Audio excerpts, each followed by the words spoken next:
ciudad. Para que veas lo que escuchas. Nuestros podcasts.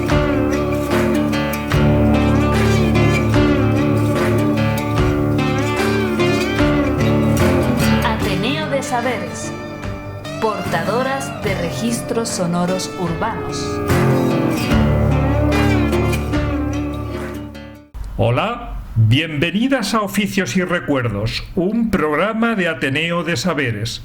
En esta ocasión te invitamos a escuchar a Luis Prieto en su oficio de maestro estuquista, quien maneja técnicas tan distintas bajo el término estuco que es difícil sintetizar en una única definición. De modo que deseamos lo disfrutes. En nuestra página web encontrarás las fotos de este episodio y además escucharlo libre de publicidad a través del canal de Telegram de Ateneo de Saberes. Toma de vídeo. Nos encontramos aquí en un taller en pleno centro de Madrid, cosa que es poco el gato, cosa que es poco habitual ya encontrar un taller artesano en el centro. Sí. Cuando yo cogí este local estaba lleno de ellos. Tenía Aquí, un taller de cerámica al final de la calle, tenía el taller de organillos tradicionales aquí en la esquina, un cordobanero aquí al lado también, que hacía cordobanes. Estaba lleno totalmente, sí. Esta es la zona de talleres. esta es una zona de talleres. Sí, era zona de talleres. Esta calle y la zona de aledañas. Todo lo que rodea por aquí, sí, toda esta zona de aquí atrás.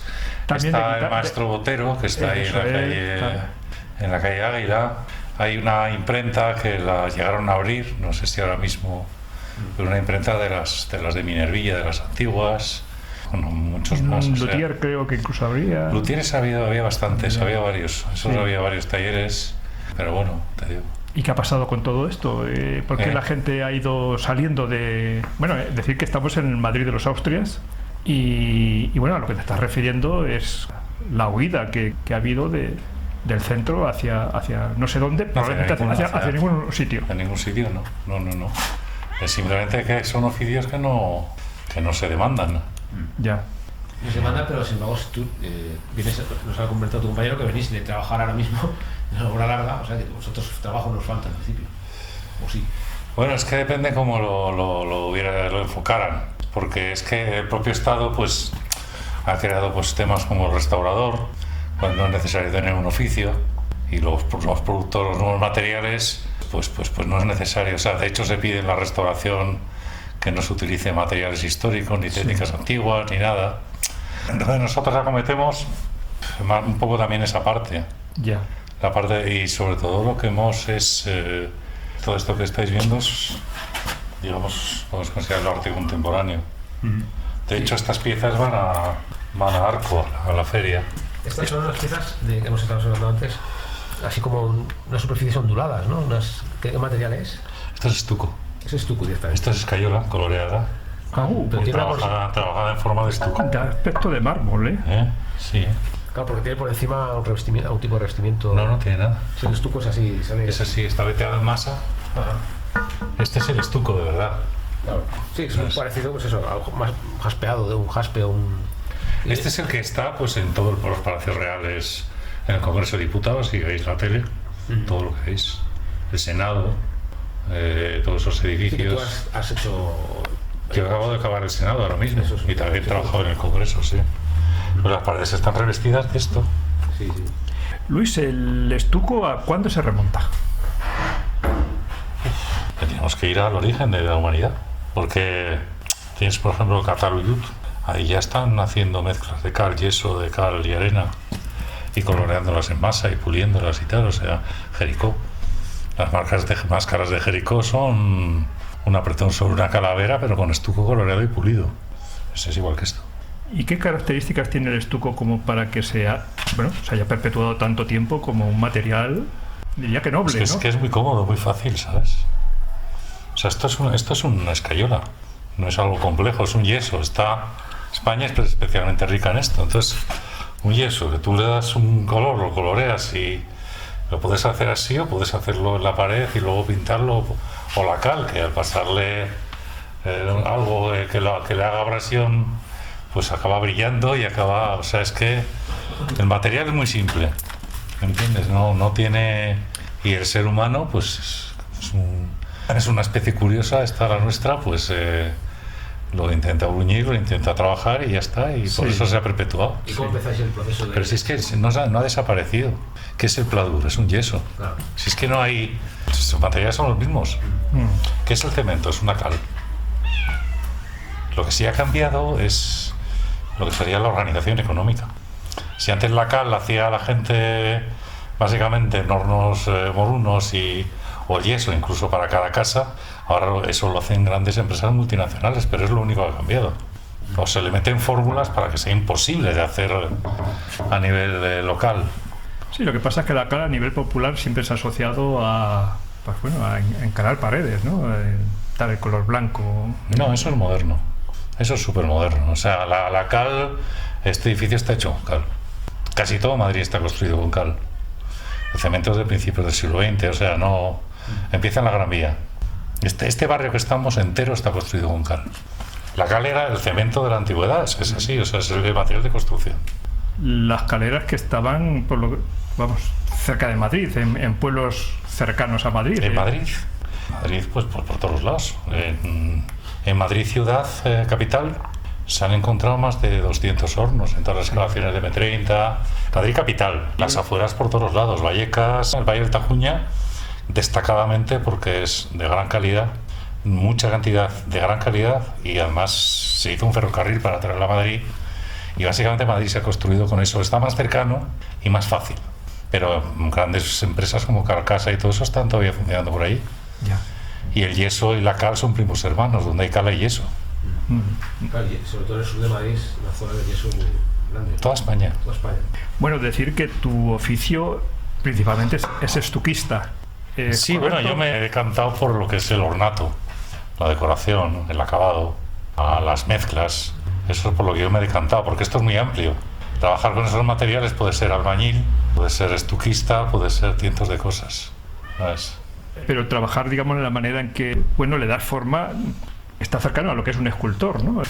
Sí, ni tan cercano que lo fue.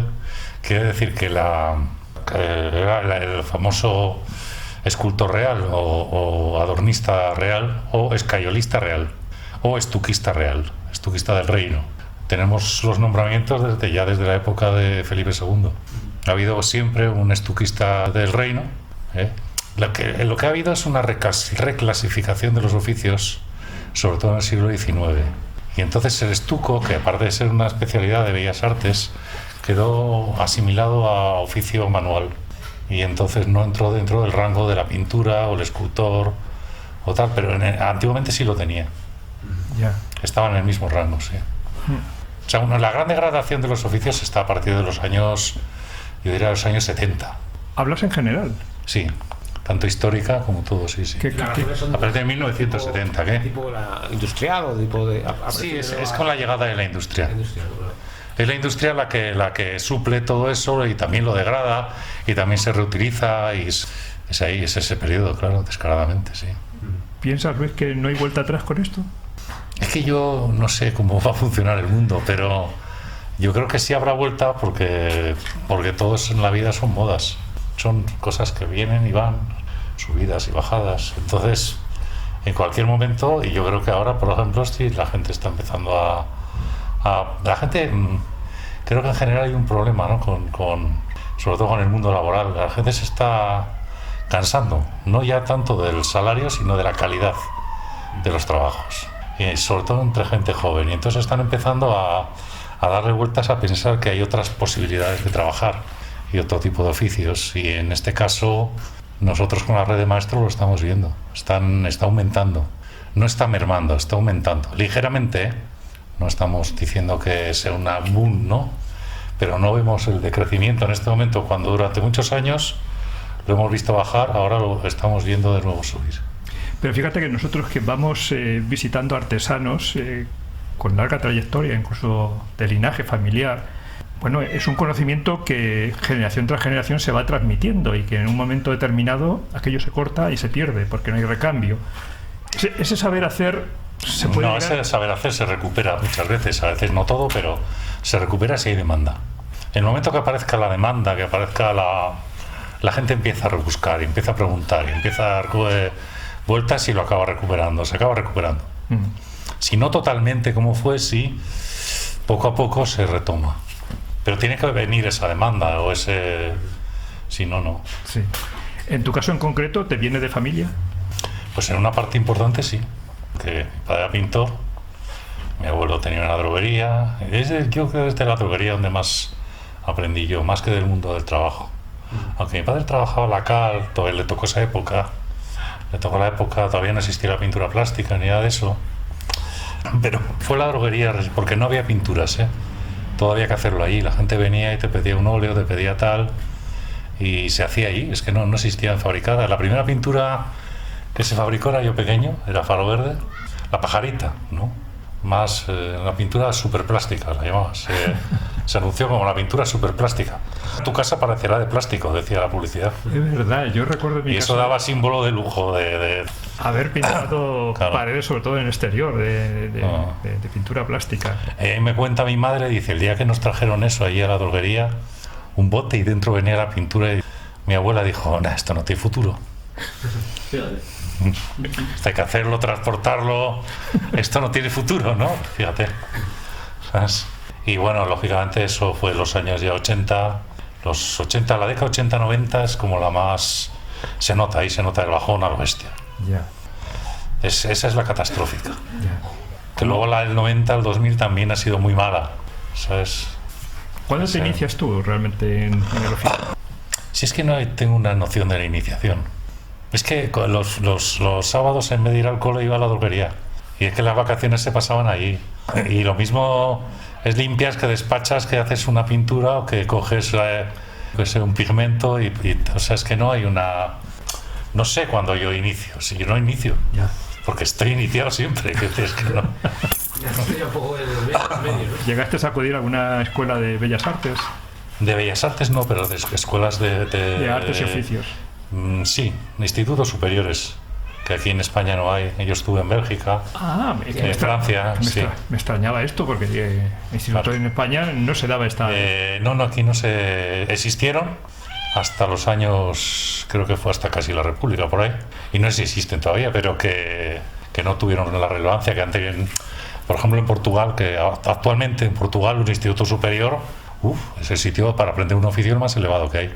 Y para un belga o un francés, el instituto superior ya es... El instituto superior es la culminación de un oficio. Pero aquí no existe esa formación. No existe. Bueno, quizás en las escuelas de artes y oficios, pero en un grado, medio. Es que no tiene nada que ver. No, porque por ejemplo ayer estuvo aquí la gente de La Palma, ¿no? De la Escuela de Oficios de La Palma, Artes y Oficios de La Palma, ¿no? Que tiene más de un siglo de antigüedad en Madrid, y en su momento era el bachillerato artístico y tenían una formación, pues por ejemplo de vidriero o de cantero o de tal, sí. Pero es que actualmente está todo mezclado, es artes del muro y además es un poco raro, no sabes si son pues diseñadores, si no son diseñadores, si son profesionales, es un poco extraño. Sí, y tampoco eso tendría que ser reformado, tampoco tiene mucha afluencia. Sí, no está además incrustado dentro de lo que es el sistema educativo normal, ¿no? Está como un poco fuera. Pero no es relevante, para una comunidad autónoma como la de Madrid solo hay esa escuela, y en Artes del Muro, por ejemplo, pues puede haber 15 personas. O sea que no tiene relevancia, no hay digamos que no hay gente joven, y en FP es que también es de risa, o sea, no... Ya. En FP también hay algunas, digamos, especialidades que son parecidas a...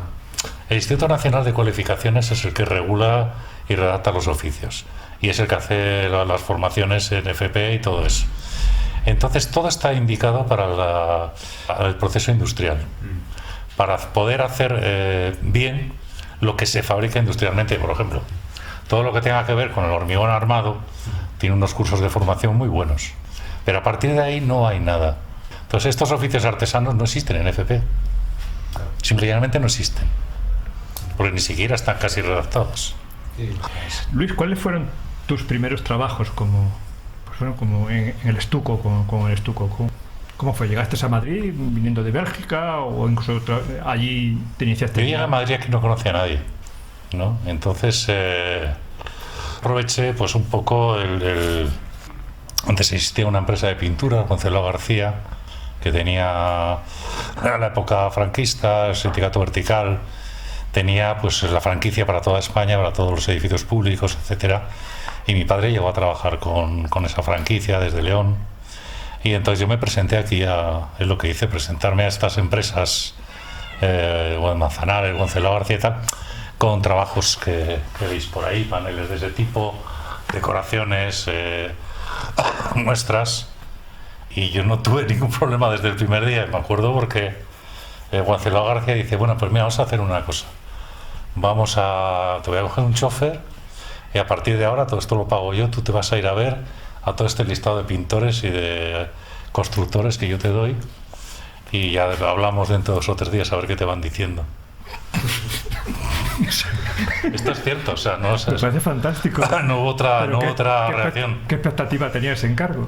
¿Qué? ¿Qué expectativa tenía el encargo de quien te lo hacía? Es decir, la expectativa era clara, el primero que yo conociera quiénes eran los que aquí trabajaban y podían dar trabajo. Una toma de contacto. ¿Sabes? Una toma de contacto para mí muy importante. Y bueno, y ahí ya está, ya fue claro a partir de ahí. Es que a la semana siguiente ya me llamaban para trabajar, o sea, no tuve una...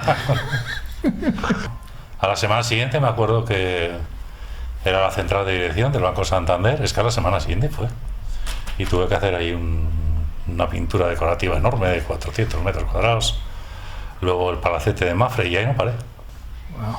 Ya dijo Wenceslao, dice, es que no tenemos gente que haga esto ahora. Dice, los que había se han jubilado, ya no queda nadie.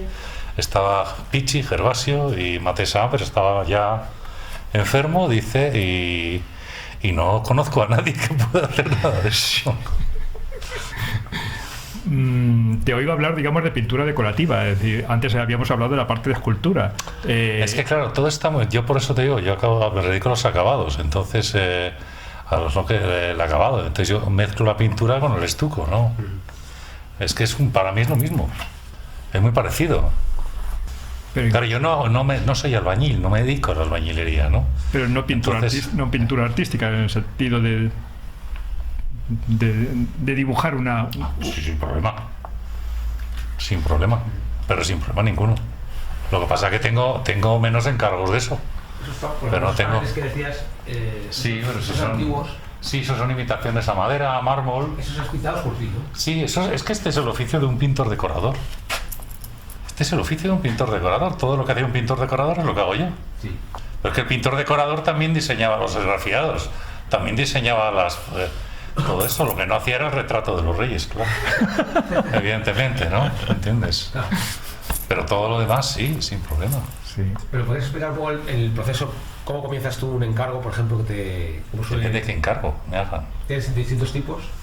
¿O los más frecuentes o los más habituales? Mira, por ejemplo, esto es una chica que es escultora y tiene una serie de ideas y tiene unos moldes, entonces me pregunta qué podemos hacer, yo le enseño pues un catálogo de los mármoles históricos de la antigüedad, los más valorados, el significado que tiene cada una de esas piedras, para qué se usaba, que el ritual correspondiente a ellas. Las piedras no se usaron nunca, pues me gusta el negro ni el azul, se usaron con unas condiciones incluso políticas, lógicamente. Es decir, las piedras pertenecían a unas clases sociales. No podía ser el mármol Campán, solo lo podía usar Julio César. El otro tal, los romanos tenían prohibido el uso de la piedra a todos los ciudadanos, ¿no? No puedes saber construir con piedra, entonces haces una muralla y te defiendes, ¿no? Es evidente, ¿no? Quiero decir, pero los mármoles y todo esto exactamente igual. Entonces hay un lenguaje. Que la Casa Real Española, los Borbones, tienen su mármol, el Morcatel de Tortosa, etcétera. Entonces, ese lenguaje y también implica cosas. Es decir, este mármol, el Portor italiano, que ya es moderno, relativamente moderno, tiene solo 300 años de utilización. Pero disculpa, Luis, me estás señalando que es una obra hecha en estuco. Es sí, decir, pero está imitando un mármol. En este caso está imitando un mármol concreto, el mármol Portor. Y esa imitación has hecho tú. Y esta es la pretensión, es decir, que es una imitación a ese mármol. Sí, claro. ¿Y cómo está imitando consigues eso. imitarlo?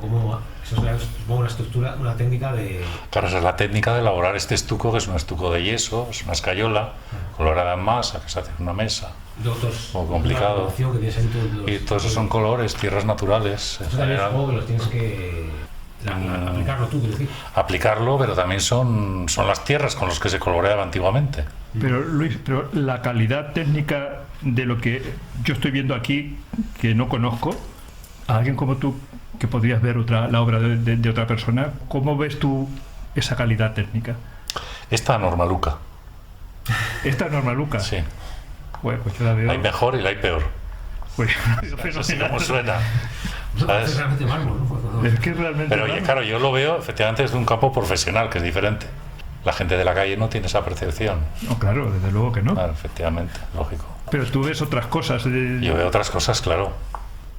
Cuéntalo, que lo que se ve con otros ojos. Tú ves pues el grado de brillo, el nivel de brillo. Porque hay muchas maneras de brillar, hay muchas maneras de ver los defectos de las cosas, o las virtudes, o la rapidez, o la velocidad, o que eso, claro. Sí, es el oficio, ¿no? Eso es en sí el oficio. Lo que se ha perdido es el conocimiento del oficio por parte de la gente, e incluso de los profesionales, o sea, de los arquitectos, etcétera. Han perdido el conocimiento de los oficios, la confianza, porque ahora se estructura de otra manera. Ahora se estructura de una manera de subasta, por precio.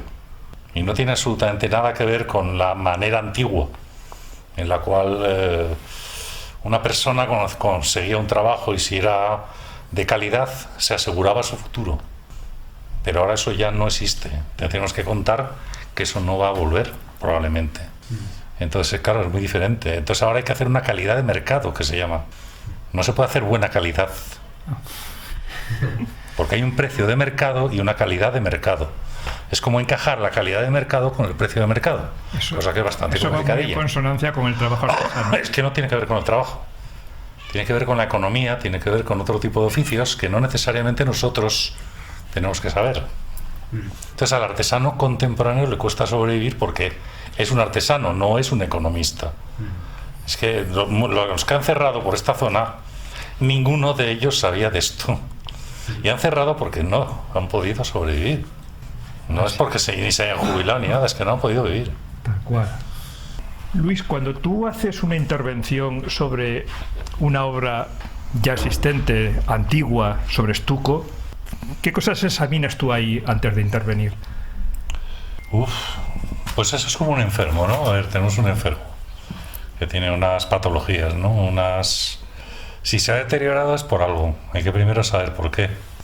Y ya una vez que se sabe por qué, hay que ser muy cauto con las intervenciones que se hagan, muy cauto, quiere decir, porque todo lo que nosotros hagamos puede perjudicar al enfermo.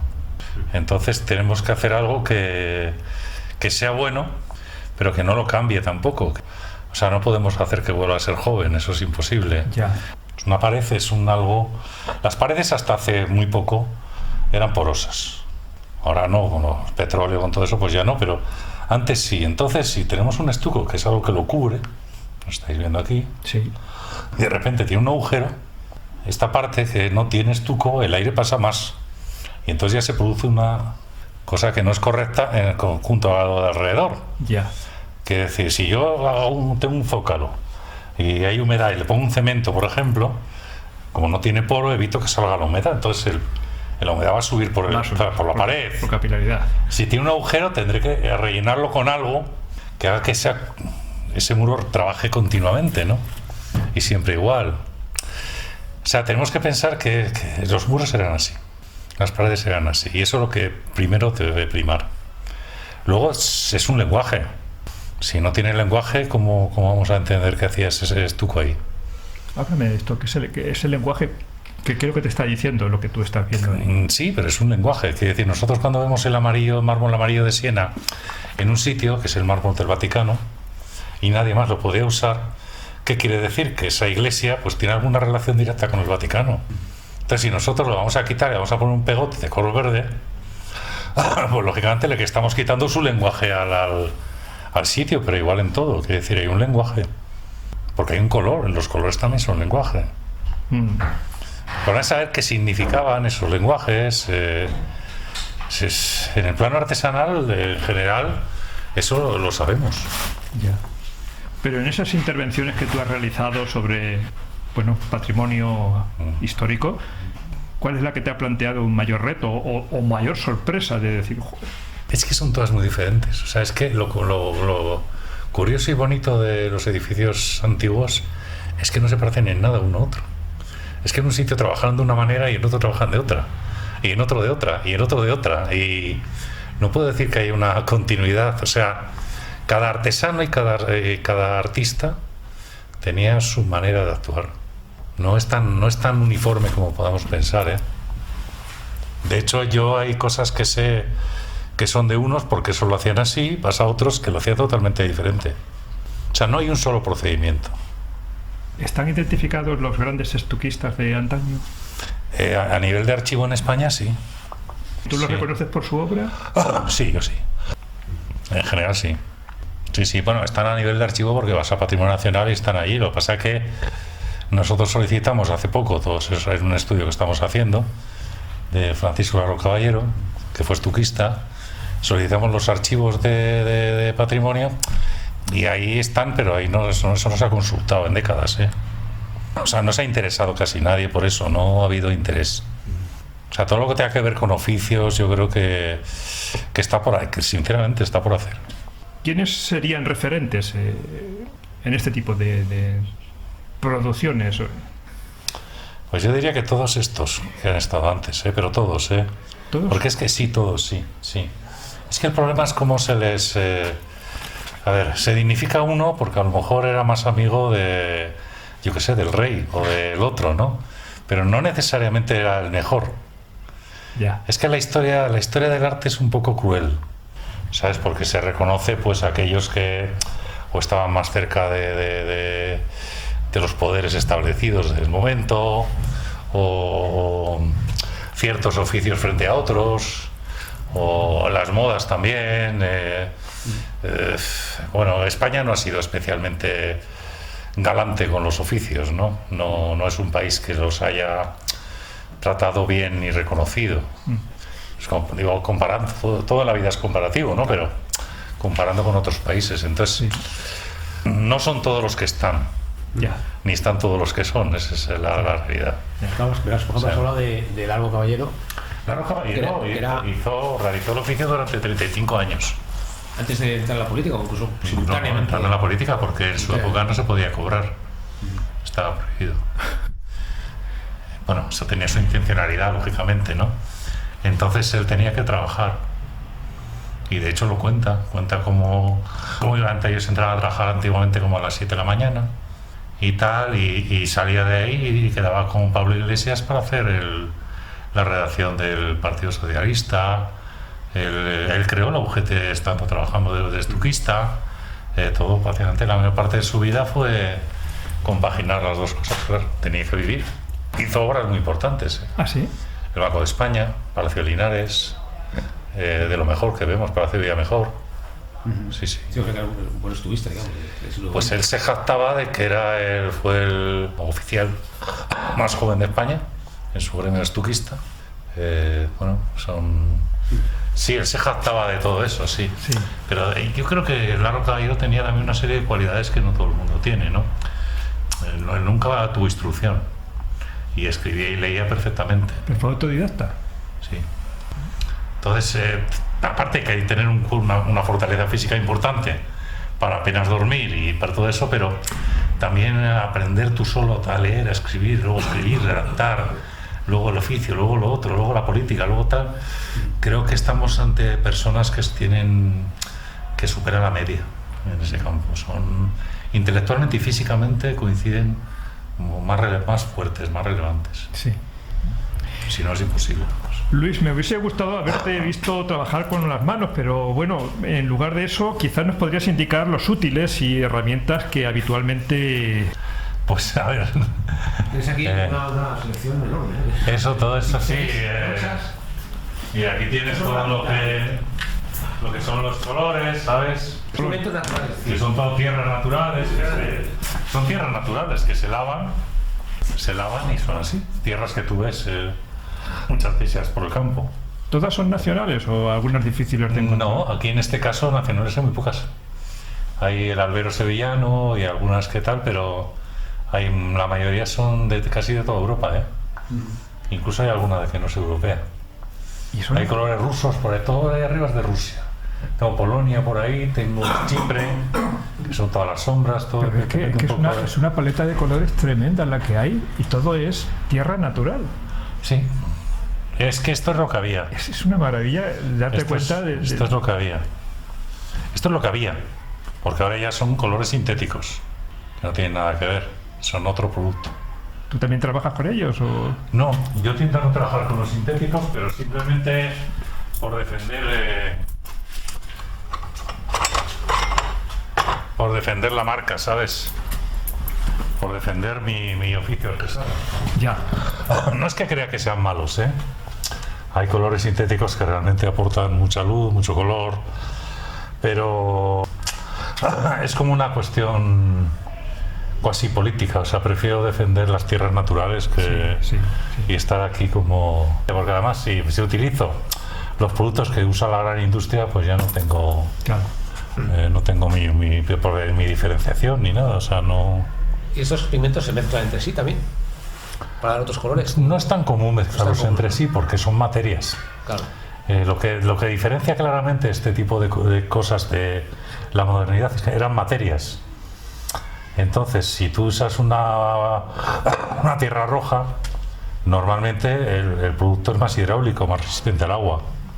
Quiero decir, por eso los cascos de los barcos son rojos o las puertas, por casi todos los pueblos son rojas, resiste.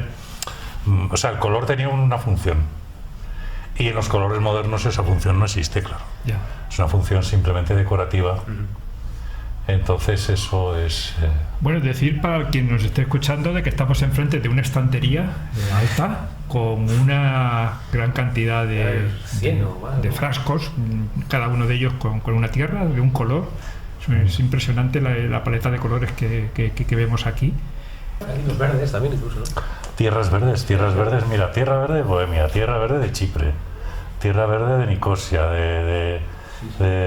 sea, de muchos sitios. ¿Cuál es la que más a ti te inspira? No, eso yo tengo cambios. De repente me gusta una y luego me gusta otro. O sea, no tengo pareja fija, no. O sea, voy cambiando. Hay épocas que he sido muy del azul y ahora el azul ya no me... Ya no. Ahora me gustan mucho las tierras verdes últimamente.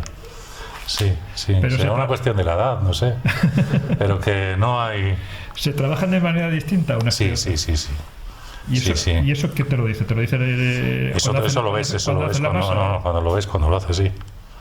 Sí, hay colores que aceleran la carbonatación o el endurecimiento de la escayola, por ejemplo. Este caso, por ejemplo, ¿no? Esto es una sombra, esta es una pieza que estamos haciendo para otra escultura, para Bárbara, es una escultura. Esta pieza le va a ir también ahí a la feria esta, un stand de arco. Entonces, aquí tenemos una tierra gris natural y una tierra sombra natural. Entonces, ¿qué ocurre? Que estos son acelerantes del endurecimiento, entonces se nota. Nosotros usamos colas para retardar el endurecimiento de la escayola y aquí he tenido que usar el doble de cola, porque es más... endurece el material también, le ha quedado más duro. Sí. Estamos viendo sobre la mesa de trabajo que tienes aquí en el taller, pues una pieza que es como un rosquillo, Rojón de Reyes, ¿no? Un rojón de Reyes, pero que parece una piedra. Tiene aspecto. Sí, entonces claro, el color aquí tiene una importancia tremenda, ¿no? Sí, se notan todo un montón de vetas grises y gris y marrones sobre todo. Sí, simplemente este está mezclado, tiene otra mezcla diferente, porque claro, algunos se mezclan de una manera, otros de otros. Esto es ilimitado. ¿La mayoría o todos tus trabajos son de encargo o tú también desarrollas obra? Sí, pero no tengo tiempo. Es que, a ver, a mí sí me gusta hacer cosas y de hecho yo toda mi vida he hecho cosas y las he ido vendiendo. O sea, yo a cualquier cosa, esas cosas las pongo por ahí. Si no tengo trabajo, hago eso y al final no están ya, o sea que se acaban vendiendo. Yo en general he tenido bastante trabajo. No dinero, trabajo. Entonces, claro, ¿me entiendes? Si yo Sí, claro que lo hago, sí. Sí. Sí. Estas, por ejemplo, que tienes aquí, no sé si son tuyas. Son muestras. Son muestras. Son muestras. Son muestras, sí, muestras que se van haciendo para obras o para enseñar a clientes. O cuando haces un trabajo, normalmente sueles hacer unas muestras para que el cliente. Sí, el cliente hay que conducirlo actualmente. No, yo he trabajado, pues por ejemplo, Ignacio Garate, un arquitecto de los antiguos, hizo los paradores nacionales, por ejemplo, y todo eso. Estuve con él casi 20 años, ¿no? A Ignacio no había que decirle nada. Era un cliente educado. Él distinguía perfectamente un estuco de cal de uno de yeso, un esgrafiado, el tipo tal, o sea, lo sabía, porque lo había vivido y lo conocía, y etcétera, ¿no? Lo que, fíjate, Ignacio no sabía era cómo endurecía el cemento, ni nada de eso, porque nunca lo trabajó. Entonces, es curioso, ¿no? Conocía el resultado, digamos. Sí, pero no, él siempre se dedicó pues a este tema de la cal y todo eso y tal, ya desde la primera promoción de la posguerra, etcétera, ¿no? Y entonces, claro, ese cliente no hay que, pero los clientes actuales, en arquitectos o lo que sea, hay que domesticarlos. Y entonces, lo mejor es hacerles muestras. Y así van encaminándose y van decidiendo, porque si no, no hay manera. Sí, eso. Si no, porque es que no saben nada. Muchos te lo dicen, ¿eh? No, nosotros no hemos estudiado nada de esto, no sabemos de qué va, no podemos. Incluso si cuanto más le ofrezcas, más dudas les puedes crear, ¿sabes? Efectivamente, ¿no? Sí. Y entonces no es lo mismo, claro. Sí. Vemos aquí también brochas, todas las que quieras, pinceles. Sí, lógicamente, sí. No sé, algunas incluso las habéis hecho vosotros, porque eso no es muy típico. No, en este caso, ¿no? ¿Usáis para aplicarlas, me imagino, los pigmentos o para qué? Sí, para pintar o para. No es lo mismo una brocha de encalar, ¿entiendes? Que una brocha de otra cosa. Claro, hay que apretarla, mientras que el óleo hay que posarlo nada más y no gana nada si aprietas un óleo, y la cal, si no la aprietas, se cae. Claro. Entonces, por eso están curvadas muchas brochas, ¿veis? Porque aprietan. Sí. Las otras. Sí, tiene forma como de escoba, casi. Los pelos, claro, efectivamente. La cal, al ser muy alcalina, pues los pelos que, por ejemplo, los de cerdas, ¿no? Pues los destroza, pero sin embargo los de caballo aguantan muy bien. Entonces, ¿es la brocha el útil que más utilizáis? No, las espátulas. Las llanas, las espátulas, últimamente es lo que más, sí. Pero bueno, ha habido épocas que básicamente solo he hecho pintura. Pero ha habido épocas que no he hecho nada de pintura. Entonces, claro, veo que sobre la puedo decir. Sobre la mesa tienes una paleta de pintor. En este momento sí, porque tenemos que hacer son unos azulejos antiguos, y el cliente en este caso en principio no quiere reproducirlos ni nada. Entonces tengo que probar a reintegrar, porque son antiguos, son históricos. Entonces quisieran conservar, son de Ramos Rejano, el que hizo la Plaza España de Sevilla. Quieren conservar todo lo que hay, y salvo que sea una cuestión estructural, por ejemplo, si es por el agua o por lo que pueda afectar, no quieren perder el original. Sí. Pero sí quieren tener una imagen de conjunto, Sí. que más o menos dé una lectura. Luis, del catálogo de lo que tú has realizado, si tuviésemos, en este caso me pongo yo en primera persona, ir a verlo, porque tú consideres que es recomendable verlo, ¿cuál sería o cuáles serían? Pues fíjate, llevo de 18 años metido en un convento, Italia, que es el convento de las Comendadoras de Santiago, en la Plaza de las Comendadoras. ¿La Plaza de las Comendadoras? Sí, lo conozco. 18 años, bueno, ya 19. ¿Estás ahí metido? Llevo 19 años metido allí. Prácticamente todo lo que se ha hecho allí lo he hecho yo. O sea que ahora acabamos de acabar la iglesia, de pintar la iglesia. Podéis ir, bueno, no solo yo, claro, más gente, ¿no? Jesús, por ejemplo, también ha estado ahí todo el tiempo. Y tal, y eso sí, ahí tienes de todo. Ahí tienes estuco, ahí tienes escayola, ahí tienes pintura, ahí tienes todo. Vale. O sea que hace un muestrario muy bueno. Aunque eso es restauración la mayoría, pero bueno. Para estar tanto tiempo ahí, tiene que llenarte de satisfacción el trabajar en un monumento histórico artístico de este calibre. No, yo trabajo porque hay trabajo. O sea, no, yo puedo hacer cualquier cosa. O sea, no es solo por satisfacción. O sea, yo si mañana me llaman para hacer una casa en un pueblo perdido, de entramado, de adobe, yo lo hago de la misma manera que el otro. Hombre, hay trabajos que no me gustan, ¿no? Pero- Yo no podría pladur, pero... Pero no te seduce. Hay que decir, no te creas que me seduce más, no. Me pongo en situación y al final me gusta porque me empieza a interesar por el barro, por lo otro, y yo no me da una... No, si es que me van llamando de unos lados y de otros, ¿no? Pero no te diría que hay trabajos que no te gustan, ¿no?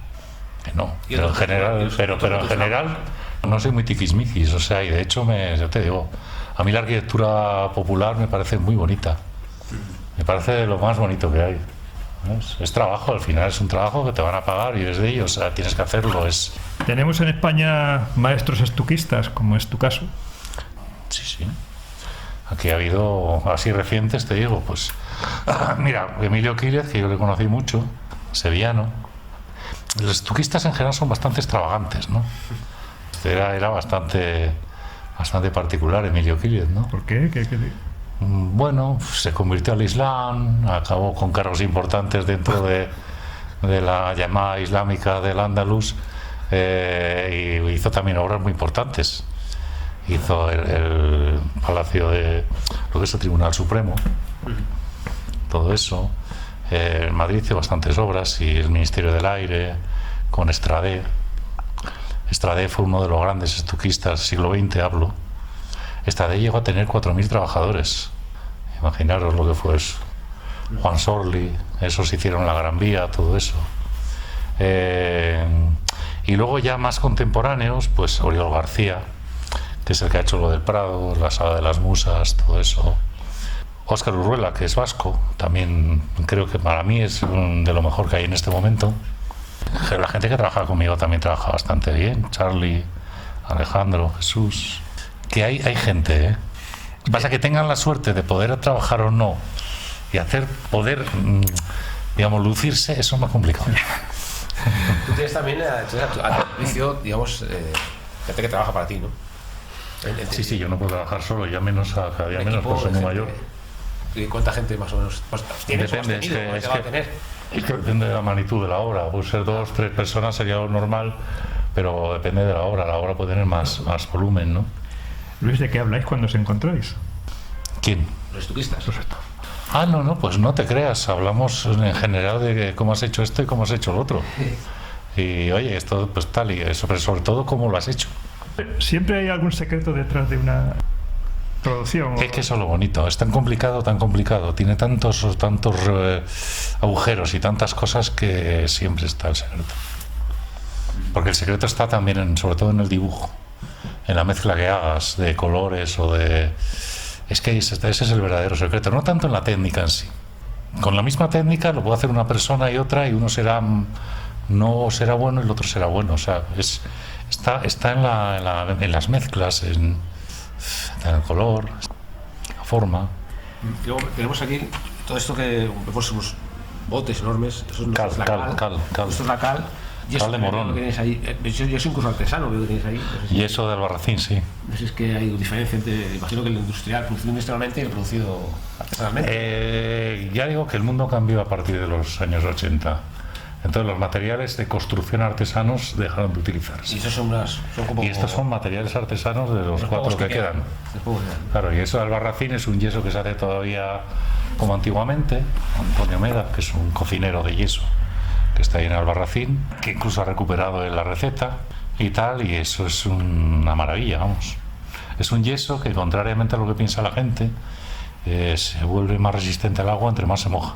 Y es un yeso hidráulico, que llamamos. Esa es una cosa muy curiosa, ¿no? Porque hay un desconocimiento de los materiales muy elevado, sobre todo por parte de los técnicos, ¿eh? Y es un estuquista, tiene que saberlo, lo tiene que conocer. Se debería saber. Se debería saber porque el suelo de yeso era una cosa bastante habitual en España y prácticamente a nadie hoy se le ocurriría hacer un suelo de yeso. ¿Pero por qué se hacían suelos de yeso? Porque existían los materiales. Ahora no se van a hacer porque no existen los materiales, es que está totalmente relacionado. Luis, a quien escuche y que pueda tener interés por acercarse a este mundillo, ¿cómo podría hacerlo? Es decir, a través del taller en la modalidad tradicional de aprendiz, oficial, maestro. Eso ha desaparecido. El aprendiz ha desaparecido absolutamente. No existe, y la nueva normativa laboral tampoco lo recoge.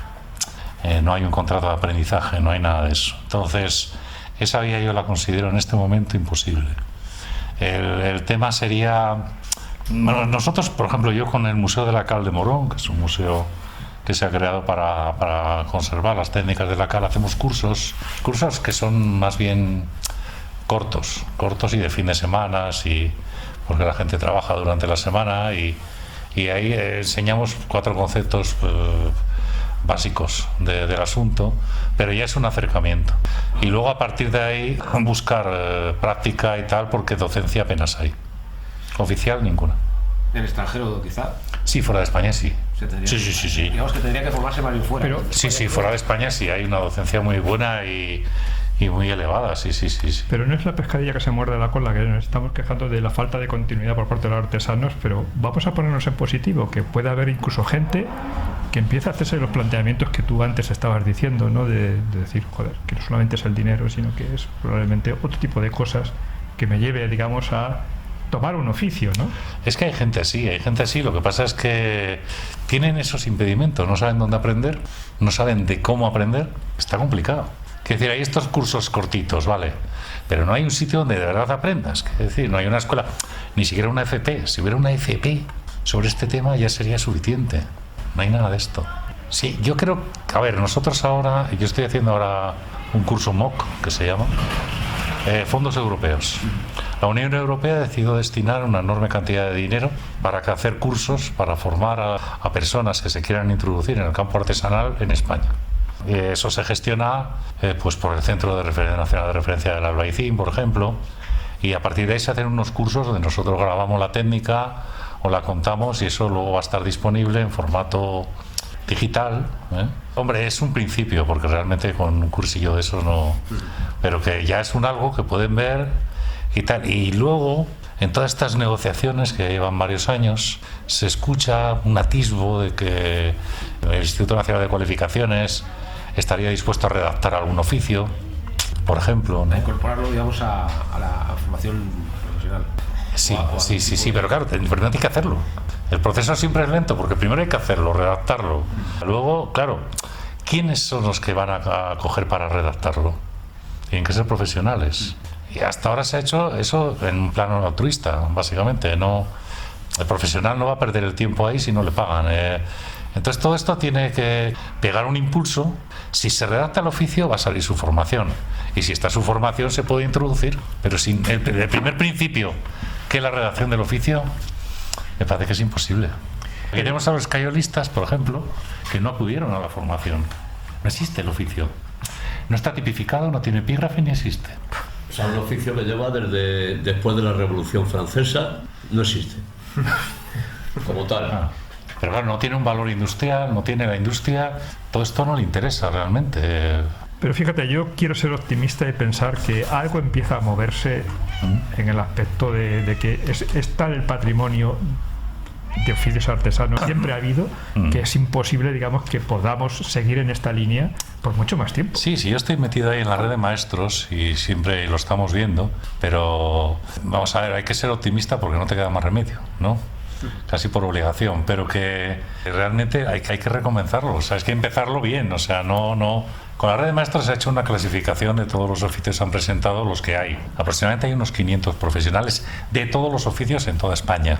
Eso no es nada, por favor. Eso es una cifra absolutamente ridícula, ¿no? Si la comparamos con una Francia que está al lado. A ver, que es que no hay que inventar. Yo diría que lo mejor en este caso es copiar. Entonces vamos, y copiamos a los franceses, o copiamos a los italianos, o incluso copiamos a los portugueses y lo tendríamos hecho. Es que no hay por qué inventar la rueda. No hay por qué inventar la rueda. Simplemente les copiamos y con eso pegaríamos un salto tremendo, estratosférico. Nada más. En tu caso, este taller, por ejemplo, ¿tú ves que tendrá continuidad? O hemos hablado con muchos artesanos que nos han dicho con toda sinceridad que cuando ellos se jubilen apagan los globos, cierran y ya no hay nada. Bueno, tal como va la cuestión, yo creo que me queda para jubilarme unos 50 años.